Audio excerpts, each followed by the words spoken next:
In Havana, you'll see 1950s Chevrolets gliding through the streets like time travelers, but behind every perfectly preserved ride is a story of grit, genius, and survival.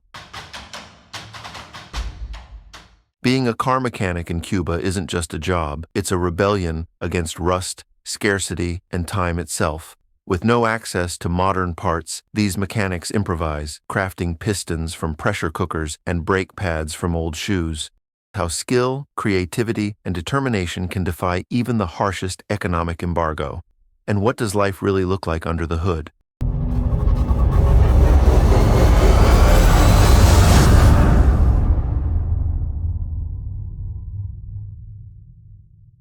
In Cuba, being a car mechanic isn't just a trade, it's a celebrated art form born out of necessity.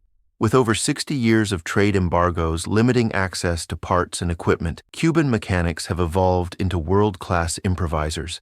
Every mechanic on the island is part engineer, part magician, and in a country where owning a working car is rare and highly valued, this gives mechanics tremendous respect in their communities. One key advantage is job security. With an estimated 60,000 American cars from the 1940s and 50s still on the road, there's a constant demand for skilled hands to keep them running. Even newer models from Europe or China often break down due to Cuba's hot climate and rough roads, giving every good mechanic a steady flow of customers. Another major plus, the social status. In Cuban neighborhoods, a mechanic is a go-to problem solver. They're known by name, trusted with family vehicles, and frequently barter their skills for goods, services, or even favors. In a country where cash can be tight, this barter economy brings freedom. One might fix a truck's clutch in exchange for a sack of rice, a piglet, or home-cooked meals for a week. Then there's the sense of pride. Cuban mechanics work miracles with limited tools, like converting a Russian Lada to run on diesel or fabricating engine components out of scrap metal. As Jose, a 38-year-old mechanic from Santiago de Cuba, puts it, "We don't fix cars, we resurrect them."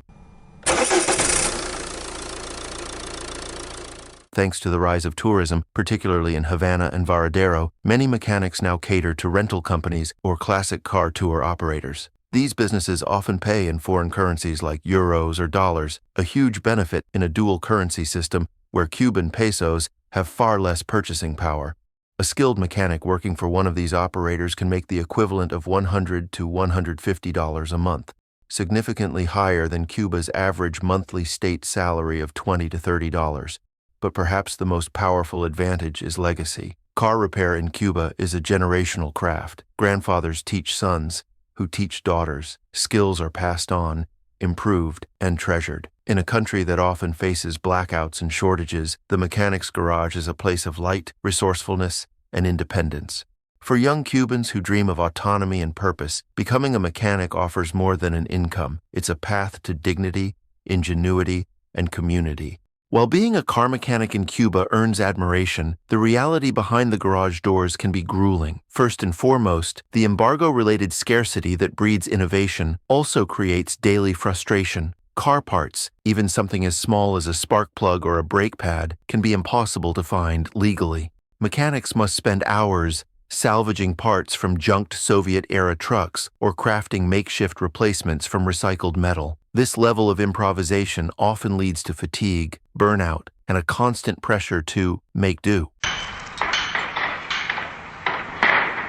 There is no consistent access to modern tools or diagnostic equipment. Most Cuban mechanics rely on intuition and decades-old techniques because computerized scanners or imported equipment are too expensive or simply unavailable. This lack of access means longer repair times and greater risk of mistakes. A misdiagnosed engine problem could cost a mechanic not just money, but reputation, a vital currency in Cuba's tight-knit neighborhoods.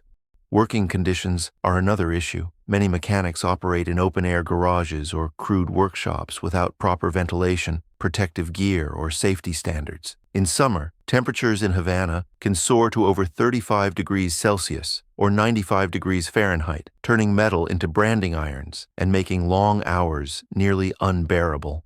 Combined with heavy lifting and repetitive movements, physical injury is common, especially back, shoulder, and hand problems, yet medical support is minimal. Economic instability is a constant shadow. Cuba's dual currency system, inflation, and frequent government policy shifts mean a mechanic's real income can fluctuate wildly. One month, a mechanic might earn $100 from a tourist-facing job, but if tourism drops, like it did during the COVID-19 pandemic or after new U.S. travel restrictions, earnings can vanish overnight. Corruption is another hazard. In some cases, mechanics must bribe officials to access spare parts through the black market. Others work off the books to avoid taxes or government scrutiny. This exposes them to legal risks and fines, and because they're not formally employed, many don't qualify for pensions or Social Security, a serious problem as they age. Then there's emigration. Many younger Cubans see no future on the island and leave for places like Spain or the U.S., draining talent and increasing the burden on older generations of mechanics. I've trained 6 apprentices, says Ernesto, a 54-year-old mechanic in Holguin. Only one stayed. The others are fixing cars in Miami now. Finally, despite their importance, mechanics remain undervalued by the state. There's no formal accreditation, no official wage scale, and no government support. It's a profession propped up by passion and grit, not policy, and in a country that still controls so much of daily life, that's a dangerous gamble. So, does being a car mechanic in Cuba pay off? The answer is complex. Like a 1957 Chevy running on mismatched parts and pure ingenuity, mechanics in Cuba can earn between 1,000 to 2,500 Cuban pesos per job, roughly $8 to $20. But when working with tourists or the wealthy elite, income can occasionally reach $100 a week, a small fortune in a country where the average monthly state salary is around 4,000 pesos or just $30 to $35. But it's not just about the money. Mechanics hold a rare power, mobility. They're the lifeline for Cuba's aging fleet, from Havana's iconic taxis to farmers' work trucks. In a nation isolated by geopolitics, they provide freedom, even if they rarely experience it themselves. However, the future remains uncertain. With economic instability, increased emigration, and limited formal recognition, the profession teeters on a fragile edge. If U.S.-Cuba relations thaw or the embargo lifts, access to parts could improve, modern tools might flood in, and mechanics could finally step into a new era of opportunity. Until then, the payoff isn't in riches, it's in resilience. These men and women are masters of making the impossible work, one welded part at a time. They keep Cuba running, literally. I hope you got a little taste of what it's like to be a car mechanic in Cuba. Now, dive into this eye-opening journey and check out the next story.